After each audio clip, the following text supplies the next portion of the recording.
And so what do you think, how does that end up treating the ākrī, the until, in 25 then? So the ākrī, if it is a temporal marker, and I'm okay with saying that it is a temporal marker, it doesn't tell us necessarily the moment in time when it's going to end, when the hardening of Israel is going to end. It could coincide. The ending of the hardening of Israel could coincide with the second coming of Christ, but the advocates of this particular view say no, it terminates prior to that, because there will be a generation of Israelites converted.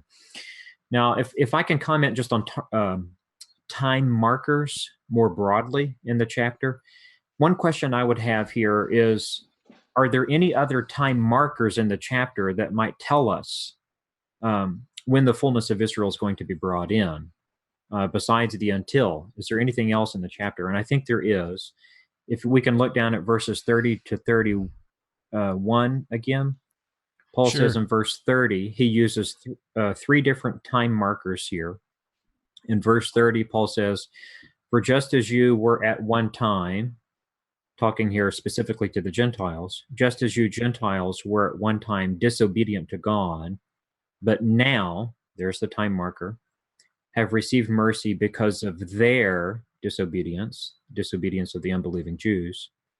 Then verse 31, "So they too have now," there's a time marker, "been disobedient, in order that by the mercy shown to you Gentiles, they also may," and here it is, "now receive mercy." Wow. So when do the Jews receive mercy? As a result of God showing mercy to the Gentiles, according to verse 31, it's now, not future.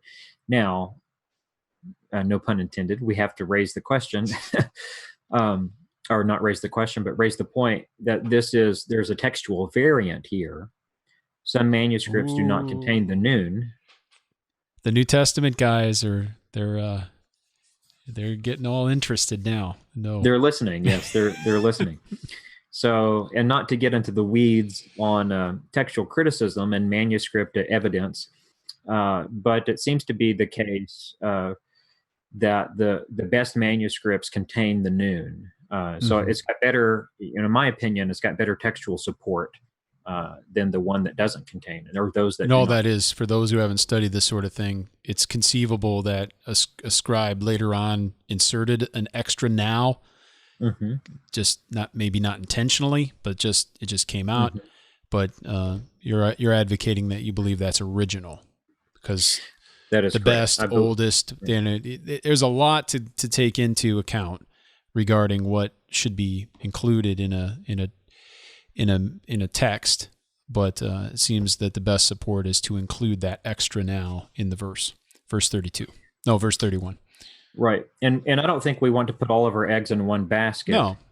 Either with regard to the ākrī until verse 25, or with regard to the noon. It would be interesting, though, and this isn't there, and again, an argument from silence, but it would be quite stunning if Paul said, so they too have now been disobedient, in order that by the mercy shown to you, they may also one day receive mercy. Right. That would be quite different. It would be. Yes, it would be. But if the now is there, I think it does give us a more definite time marker. Yeah. Than until. But however, whichever view we hold to, I don't think we want to put all of our eggs on one single term, whether it be the verse 31 term, noon, or verse 25, ākrī. And to me, what is a more compelling case here with regard to the timing of the wave-like motion is what we've already covered back in verses 11 through 15. It's clear to me that Paul sees in his own ministry the full inclusion of the Jews, or the salvation of all Israel, is already occurring in his own ministry. The wave-like motion is already going back and forth in the first century, in his ministry. Otherwise, why would he say, I magnify my ministry to the Gentiles specifically for this purpose, to provoke the Jews to jealousy and to bring them to repentance?